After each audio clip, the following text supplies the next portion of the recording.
Câmara aprova preço mínimo de frete para caminhoneiros e Congresso aprova a lei de diretrizes orçamentárias para 2019. Comissão externa critica a omissão de autoridades no caso Marielle, que nesta quinta-feira completa 120 dias sem resposta. E essa edição destaca também: Comissão de Direitos Humanos debate políticas públicas voltadas para os autistas. E produção de instrumentos musicais do samba pode ser considerada uma manifestação cultural por lei.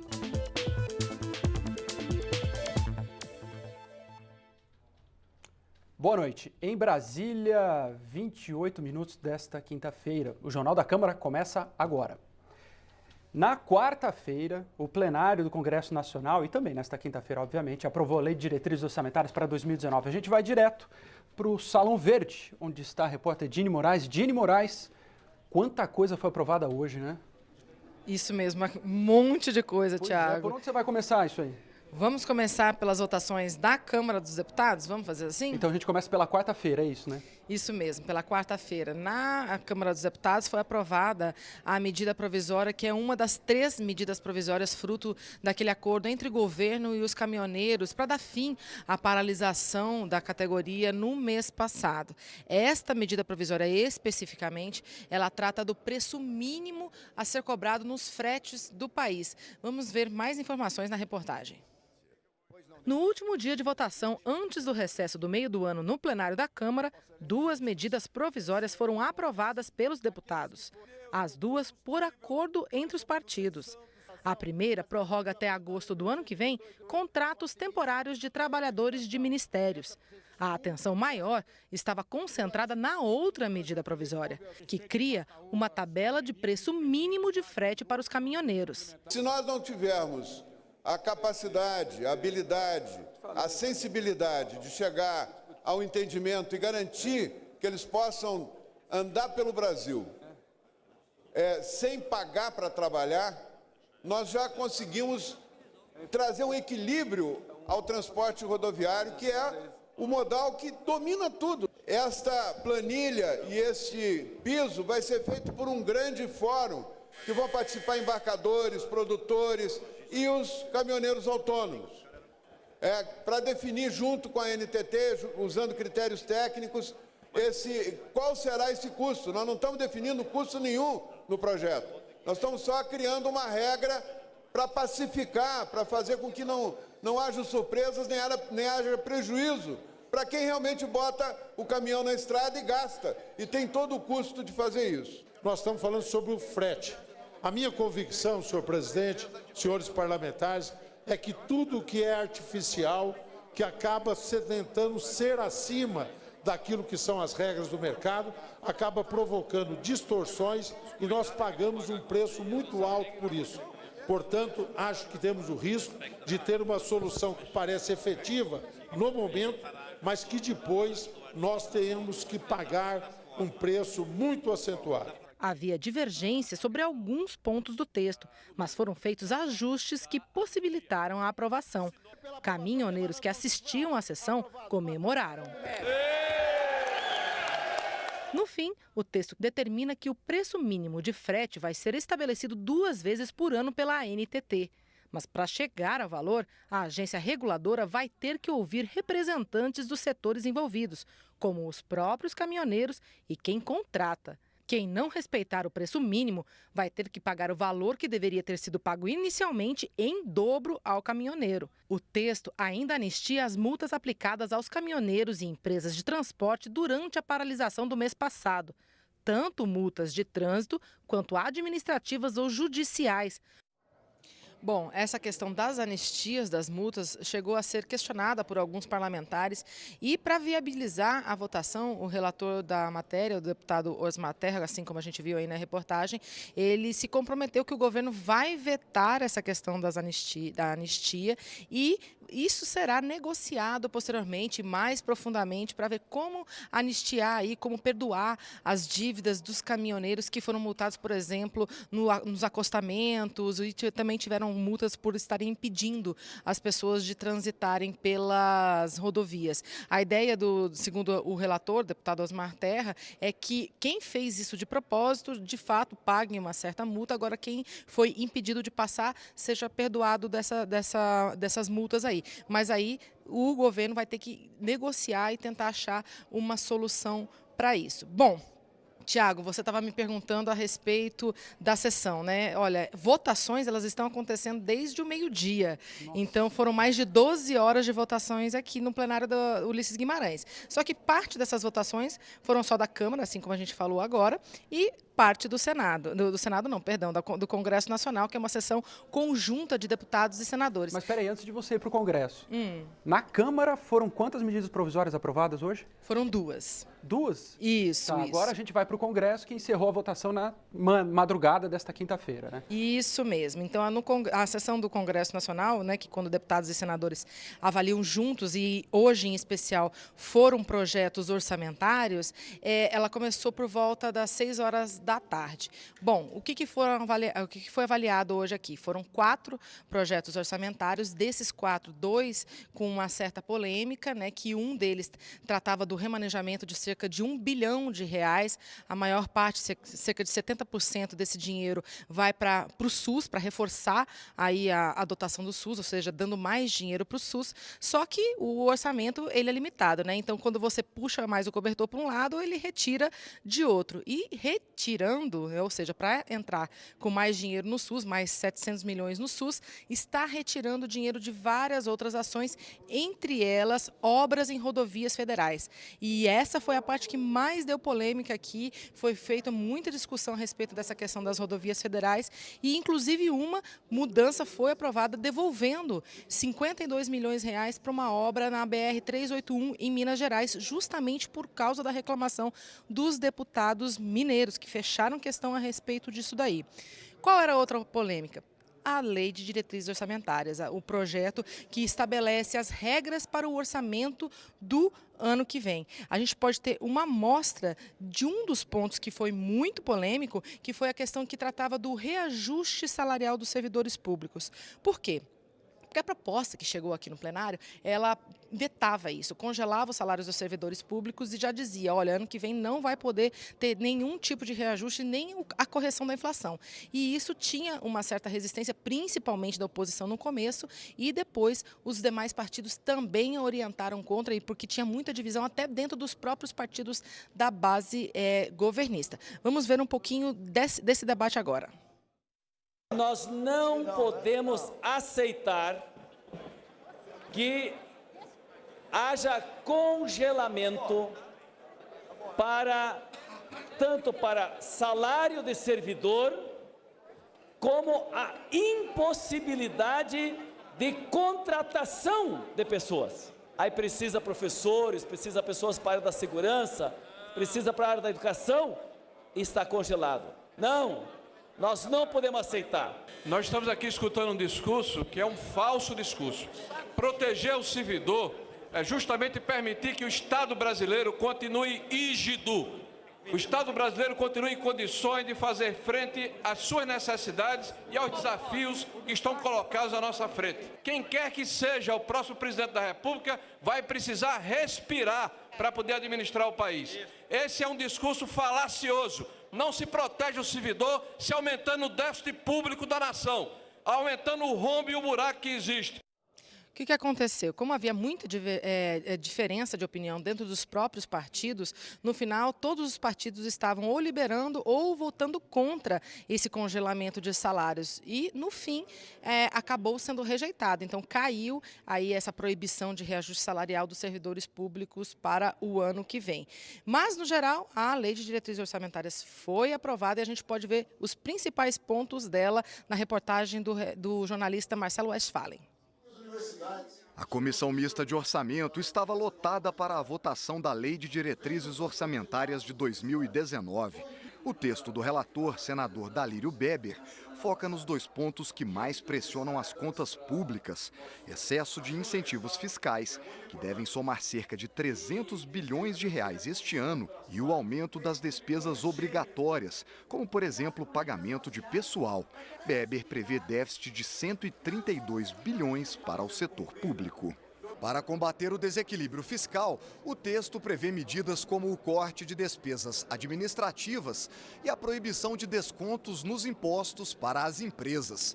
O governo terá que enviar ao Congresso, ainda este ano, um plano de redução de 10% nos incentivos fiscais previstos para 2019. A maior divergência foi a proibição de reajuste salarial e de contratação de novos servidores para o ano que vem. Alguns parlamentares acreditam que a medida interfere na autonomia de outros poderes e vai contra o serviço público. O governo e o relator estão propondo corte de investimentos públicos, de programas sociais e arroz salarial. Nós encaminhamos contra e vamos lutar na sessão do Congresso Nacional para derrotar essa posição do governo Temer de arroz salarial e de desmonte do Estado brasileiro. O relator rebateu a afirmação e disse que é preciso evitar o inchaço da máquina pública para não sobrecarregar o novo governo que vai comandar o país a partir do ano que vem. Não existe possibilidade de nós criarmos cargos, de dar reajuste no ano que vem. Ou seja, a lei de diretrizes orçamentárias estabelece isso. Naturalmente que o novo governo, qual era o nosso espírito, o propósito? É não criar mais dificuldade a serem transferidas a um futuro governo. Mas a proibição de contratar novos servidores e reajustar os salários permaneceu no texto que foi aprovado. O relator também manteve os 5% de corte nas despesas administrativas. Segundo o senador, essa medida tem caráter pedagógico para que todos os órgãos públicos economizem com gastos diários, como contas de luz e de telefone. O texto também permite que o governo peça ao Congresso autorização para emitir títulos além do que a Constituição permite, aumentando o endividamento e quebrando pela primeira vez a chamada regra de ouro das contas públicas. Só te ajudando aí, telespectador que está nos acompanhando, a votação na Comissão Mista de Orçamento foi antes da votação no plenário do Congresso, que é isso que a gente está discutindo aqui nesse momento com a Dini Moraes. Dini. Isso mesmo, é porque a votação aconteceu hoje na Comissão Mista de Deputados e Senadores, que avaliou esse texto antes de vir para o plenário, aconteceu hoje lá e logo em seguida já veio aqui para o plenário. Então, isso, só deixa eu me justificar com o telespectador, é importante também que você entenda a genealogia da construção da SLDO ao longo desse dia, né? Claro, claro. Enfim, como a gente pôde ver, Tiago e quem está acompanhando a gente agora ao vivo na TV Câmara, a reportagem do Marcelo aponta 2 pontos que eram considerados bem importantes na Lei de Diretrizes Orçamentárias. Uma delas, a questão do reajuste. Então, quando foi aprovada lá na comissão, foi mantida a proibição do reajuste salarial e a contratação de novos servidores para o ano que vem. E isso caiu aqui durante a votação no plenário, viu? Outra coisa, lá na comissão foi mantido um corte obrigatório nas despesas do dia a dia, né, de 5%. Aqui no plenário também caiu esse corte. Por quê? Essa obrigação de corte, né? Porque muitos parlamentares alegaram que, justamente como já há o teto de gastos, alguns órgãos públicos, como universidades, já estão enfrentando dificuldade para realizar esse custeio, por exemplo. Já estão tendo dificuldade de pagar contas diárias, comprar equipamentos ou até comprar coisas de uso diário mesmo, papel higiênico, itens de limpeza, enfim. Esse argumento acabou sendo o vencedor aqui no plenário da Câmara, e essa obrigatoriedade de reduzir em 5% as despesas cotidianas aí do governo federal no ano que vem também caiu aqui no plenário. Então, esses 2 pontos que eram considerados importantes pelo governo acabaram sendo retirados e acabou sendo uma derrota aí para quem propunha esse tipo de medida. Tiago.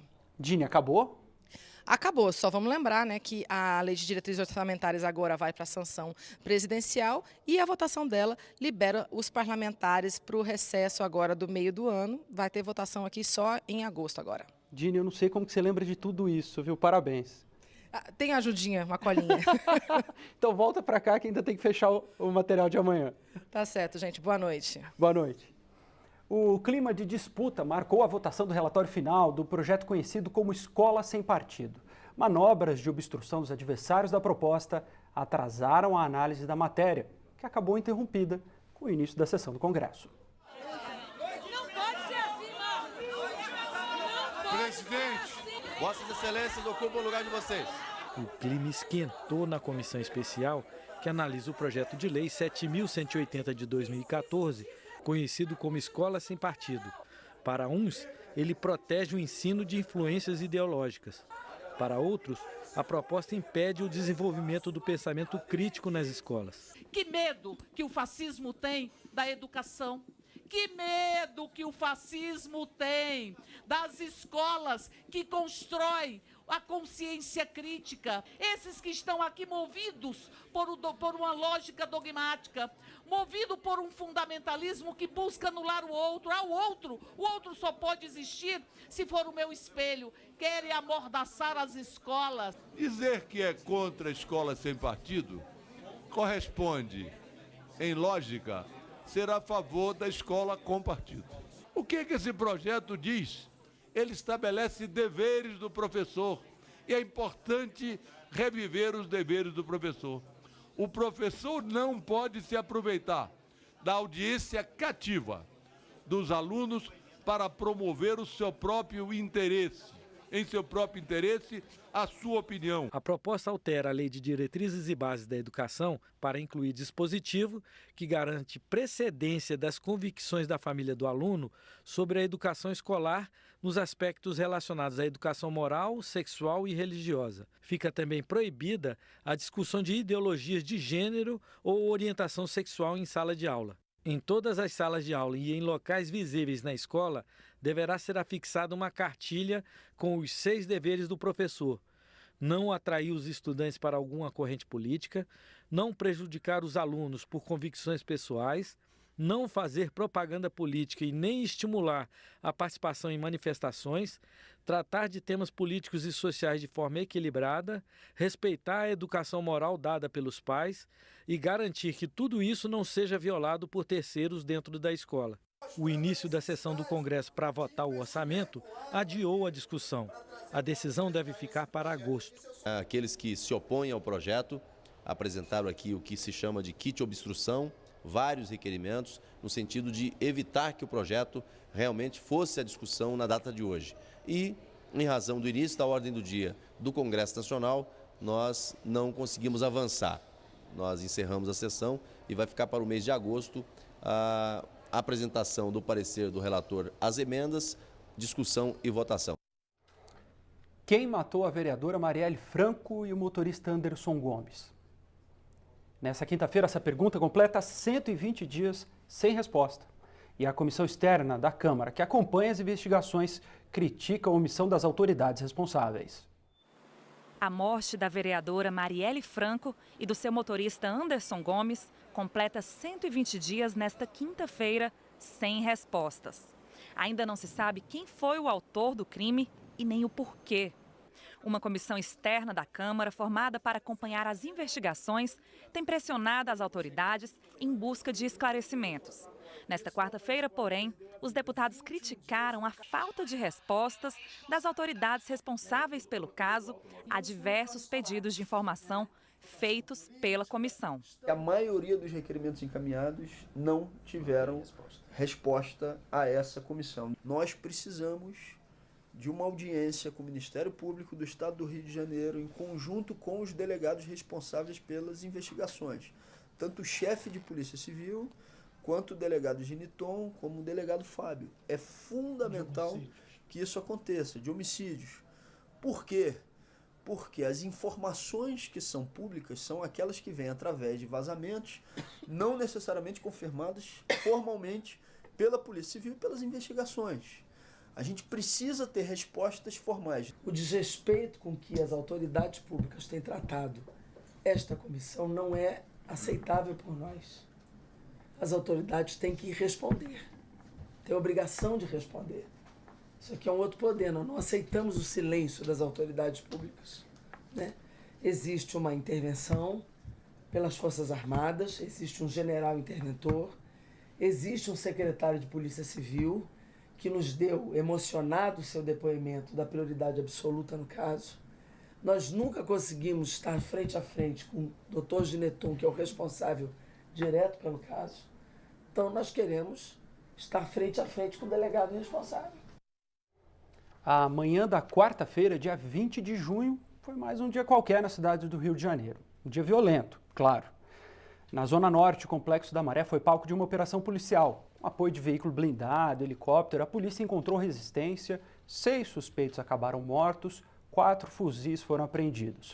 O relatório policial indicou que a operação foi, entre aspas, um grande sucesso. A notícia termina assim? Não. A manhã daquela quarta-feira foi também a última de Marcos Vinícius. O garoto de 14 anos de idade estava atrasado, indo em direção à escola. No caminho, ele cruzou com a operação policial. Um tiro atingiu ele pelas costas. Marcos Vinícius morreu. A mãe dele esteve nesta quarta-feira aqui na Câmara cobrando justiça. Bruna Silva tem 36 anos. É a mãe de Marcos Vinícius. Se você reparar aí na mesa, verá uma mochila com uma cor forte. É a que o filho usava no caminho para a escola. Tinha essa cor justamente para não ser confundida. Ela foi. Na mão, a mãe ergue agora o que um dia foi a camiseta ensanguentada. E hoje é uma bandeira. A justiça vai ser feita. E eu não vou me calar não, porque é a justiça se fazendo justiça. Calaram o meu filho, mas a mãe dele não calaram não. Não vou me calar também não. Marcos Vinícius foi vítima ainda outra vez. Na internet circula uma foto falsa, como se ele estivesse armado. No mundo virtual ele perdeu a honra. No mundo real, a vida. Bruna quer justiça. Eles vieram dando tiro. Pegassem quem pegasse, entendeu? Então hoje eu vim aqui na Comissão de Direitos Humanos pedir ajuda deles e eles vão me ajudar e esse caso vai ser solucionado em nome de Jesus. A Comissão de Direitos Humanos vai atuar no caso. O deputado Chico Alencar também suspeita da operação policial. Queriam vingar a morte de um policial, também morte que devemos repudiar, abominar. E aí lá em Acari, que é um bairro distante lá da comunidade, da Vila Pinheiro, na Maré, e aí fizeram essa operação. Internamente já se ouviu aí que chamava Operação Vingança. E a vingança destrói a vida de uma pessoa que estava começando e deixa uma família também nessa situação irreparável. Mas, pelo menos, a justiça dos homens tem que ser feita. A comissão especial que analisa mudanças na legislação das agências reguladoras aprovou o parecer do relator com 3 modificações. O texto unifica a atuação de todas as agências. Os deputados da Comissão Especial sobre Agências Reguladoras aprovaram o texto do relator, deputado Danilo Forte. No final, os deputados aprovaram mais algumas emendas, entre elas a que transforma o Inmetro em agência reguladora. E foi excluída a permissão de que as agências reguladoras se filiem em entidades associativas sem fins lucrativos. Também foi incluído no texto a mudança em outra lei, a que regulamenta as empresas estatais. A emenda acaba com o impedimento de indicar para a direção dessas estatais pessoas que tenham sido dirigentes de partido político ou de campanha eleitoral, além de seus parentes. O projeto de lei das agências reguladoras tem o objetivo de unificar as regras sobre gestão, poder e controle social. O texto prevê a autonomia administrativa e financeira dessas autarquias. Cria mecanismos para dar mais transparência às decisões das agências e evitar a interferência de empresas reguladas por elas. Exige ainda que todas tenham ouvidoria independente e que atuem junto com os órgãos de defesa do consumidor. As agências devem enviar ao Congresso prestações de contas e um plano anual com metas de desempenho e de fiscalização. Se a gente quer uma maior eficiência na máquina pública e nos serviços concessionados, nós temos exatamente que ter uma agência que seja capaz de dar garantia jurídica para quem investe, para quem faz o investimento, e ter segurança que a prestação do serviço vai atender à demanda da população brasileira. Mas os deputados do PT criticaram a aprovação do projeto numa comissão especial em caráter conclusivo. Ou seja, ele não precisa ser votado no plenário da Câmara e será enviado diretamente para a análise do Senado. Nós agora vamos fazer um requerimento com o número regimental de assinaturas para levar essa matéria a plenário, porque da maneira como ela tramitou, né, uma comissão de caráter terminativo, nós entendemos que isso é insuficiente pelo impacto pela importância exatamente do tema tratado. O texto foi feito muito aberto, inclusive todos participaram. Na última votação e no último momento da comissão foi que os representantes do Partido dos Trabalhadores apareceram exatamente dentro dessa linha de obstruir tudo que o Congresso Nacional quer votar. Para que o projeto seja votado pelo plenário da Câmara antes de seguir para o Senado, é necessária a apresentação de um recurso assinado por pelo menos 52 deputados.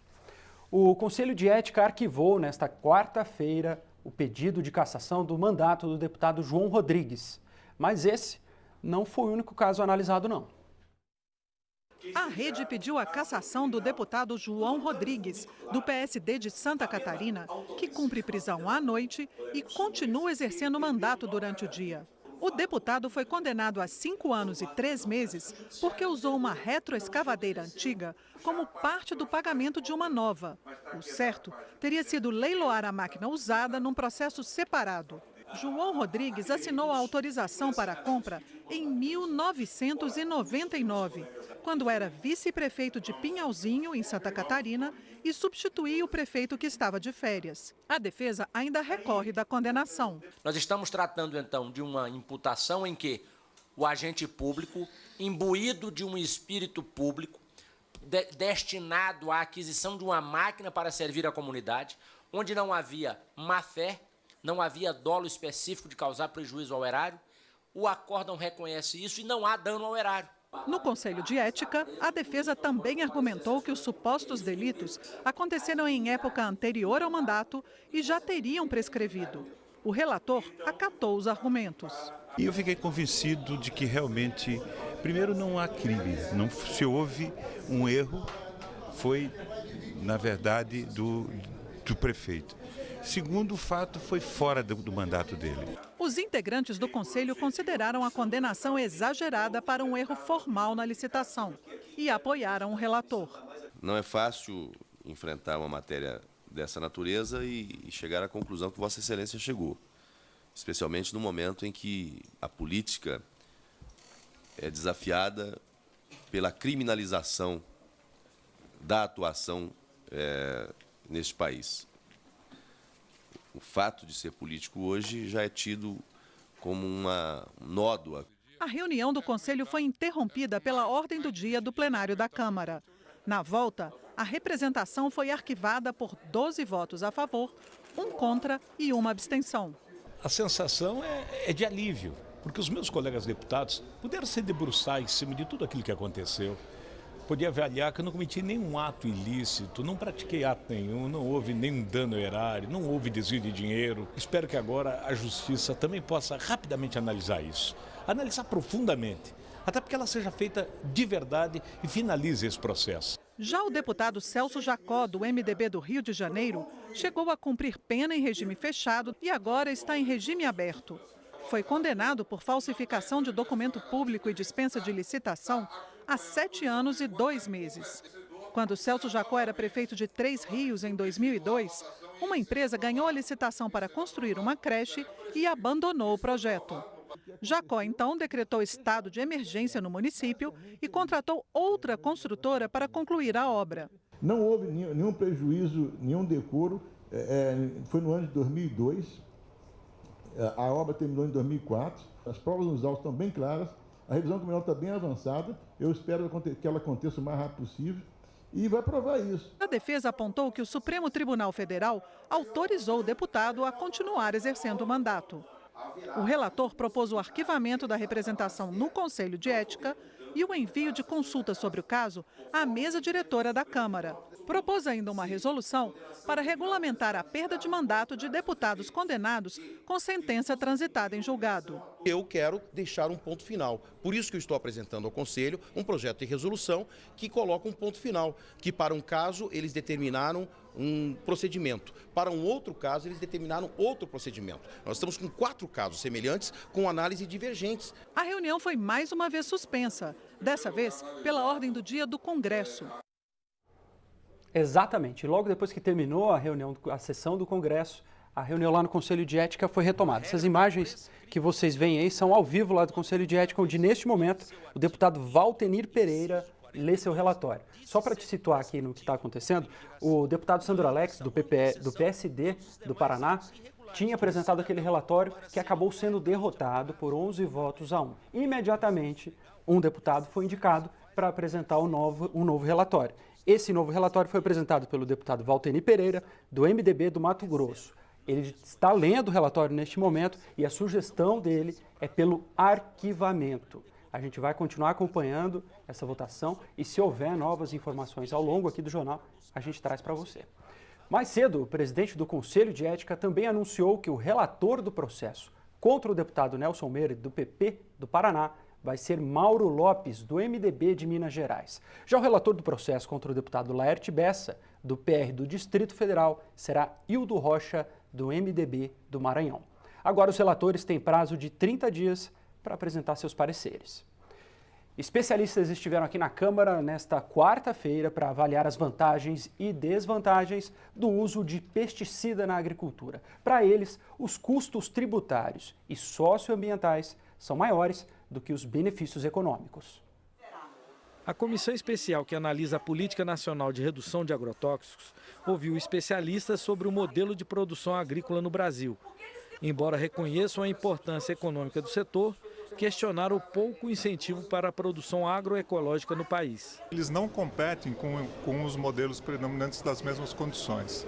Então, a quantidade de recursos que são destinados à pesquisa, desenvolvimento, difusão e divulgação de técnicas de estrutura mais ecológica é muito inferior àquela que é utilizada pelo interesse privado de promover uma agricultura com ampla utilização de insumos, máquinas e defensivos. Representantes da agricultura familiar apontaram prejuízos para o meio ambiente e para a saúde da população com o modelo vigente e cobraram mais investimentos para o pequeno produtor. Esse modelo é um modelo que não produz basicamente comida, Ele é um modelo que produz commodities agrícolas para exportação para o mercado externo, Então produz soja, produz milho, cana, algodão, que não faz parte da alimentação diária da população brasileira, Quem produz o que a população brasileira se alimenta é a agricultura camponesa e a agricultura familiar, que precisa de políticas públicas que incentivem a sua produção de base agroecológica. O relator indicou que deve propor mudanças na política de financiamento agrícola. Nos últimos 7 anos, o Brasil deu de isenção fiscal só para a cadeia do agrotóxico 9 bilhões de reais. Você imagina se você começa a retirar esse incentivo fiscal que é dado para essa cadeia altamente dependente dos agroquímicos e começa a canalizar parte desses recursos para o modelo agroecológico ou para pesquisas de biopesticidas. Para o representante da FAO, os dois modelos não são excludentes, mas disse que a agricultura convencional precisa evoluir. Monitorando com assistência técnica e política e só entrar quando realmente for necessário. E do outro lado, ter uma agricultura crescente, que é a agricultura orgânica, a agroecologia, que tem técnicas de eliminar totalmente os agrotóxicos. Nós queremos trabalhar aqui as duas coisas, uma agricultura convencional, racional, sustentável e fortalecer a agricultura agroecológica orgânica sem uso. Não é substituição de uma pela outra. A pesquisa científica e a inovação tecnológica no Brasil vem sofrendo com os cortes no orçamento e com o bloqueio de recursos, os chamados contingenciamentos. Os deputados da Comissão de Ciência e Tecnologia estão se mobilizando para evitar esses cortes. Aqui nascem os produtos inovadores e as tecnologias que vão criar novas soluções para diversas necessidades do nosso dia a dia, os laboratórios de pesquisa científica. No Brasil, o setor depende de recursos públicos cada vez mais escassos. O dinheiro do orçamento da União para o setor caiu de 8,4 bilhões de reais em 2014 para 2,7 bilhões de reais em 2018. Uma sangria financeira que coloca a pesquisa científica e tecnológica no Brasil sob a ameaça de simplesmente ser paralisada. Não existe edital para novas bolsas já há 3 anos. Então as bolsas que já existiam estão acabando. E enquanto as bolsas existem, os pesquisadores tiram um dinheiro que seria da sua remuneração, compram um reagente, consertam equipamento. Se acabar o dinheiro para o mínimo de funcionamento, internet, por exemplo, se não ter sinal de internet, se não ter energia elétrica, para tudo. O atraso no setor de pesquisa tem consequências diretas no ritmo e na qualidade do crescimento do país. Esse alerta é feito por cientistas e deputados. Educação, ciência e tecnologia é o futuro da nação. E se a gente não tiver consciência disso, a gente vai ficar para trás. Esse é o momento, porque as outras nações não pararam.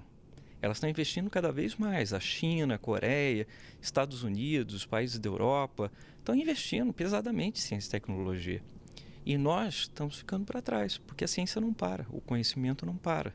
E a gente vai ficar dependente. Assim como a saúde, a educação, a ciência ela tem que ser tratada como um polo à parte. Se o Brasil não fizer isso, nós sempre seremos um país com potencial, com um futuro promissor, mas esse é um futuro que nunca chega. Nosso debate hoje com o governo é isso. O presidente da Comissão de Ciência e Tecnologia diz que os deputados estão se mobilizando para garantir os recursos necessários para a pesquisa e a inovação.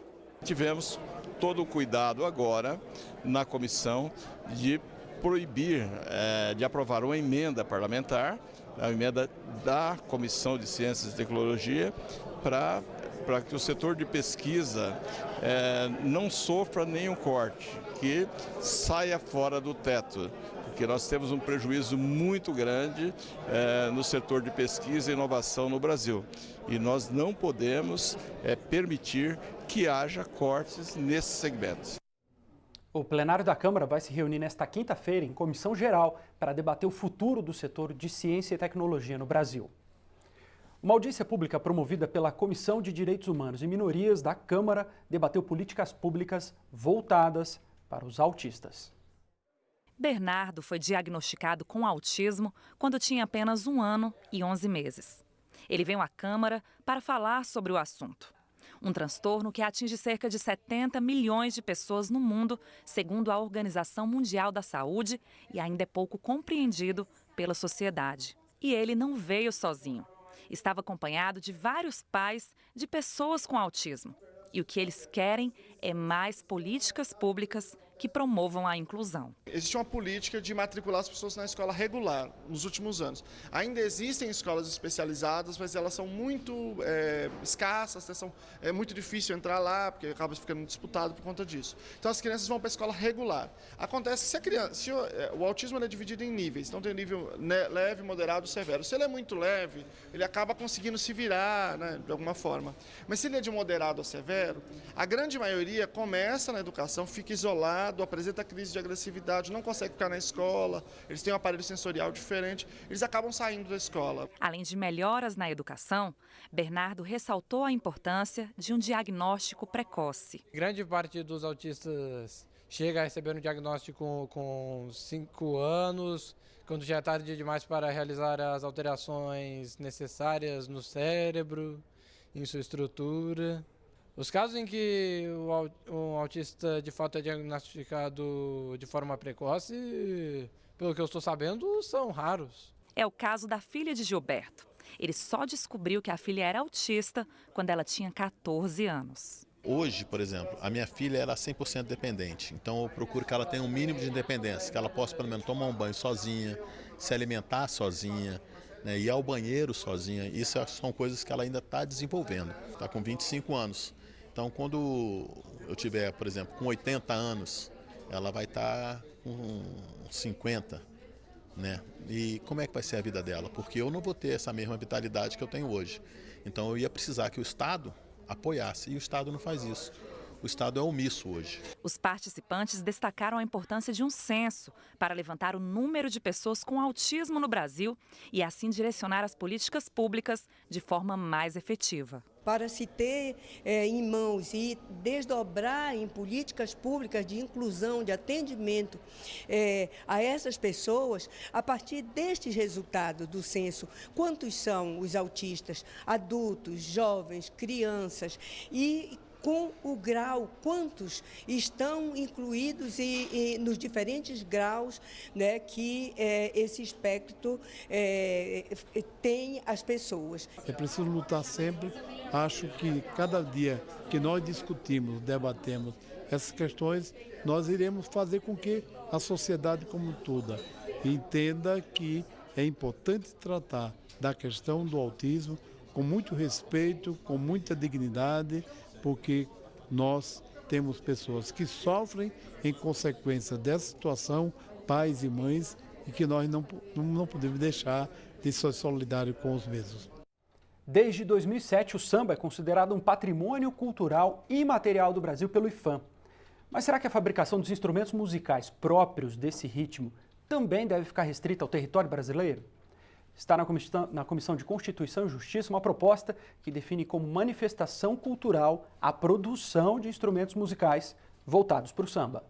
O autor da proposta alerta que a fabricação de instrumentos musicais para o samba tem sido levada para países como a China, onde perderiam as características artesanais e semi-artesanais. Tem toda uma forma de produção artesanal, com a mão de obra nacional. Os modos de produção de instrumentos musicais de samba e as práticas a elas associadas venham sendo, de certa forma, descaracterizadas. De acordo com o texto do projeto, as formas e modos de produção dos instrumentos vão ser regulamentados por decreto do Poder Executivo.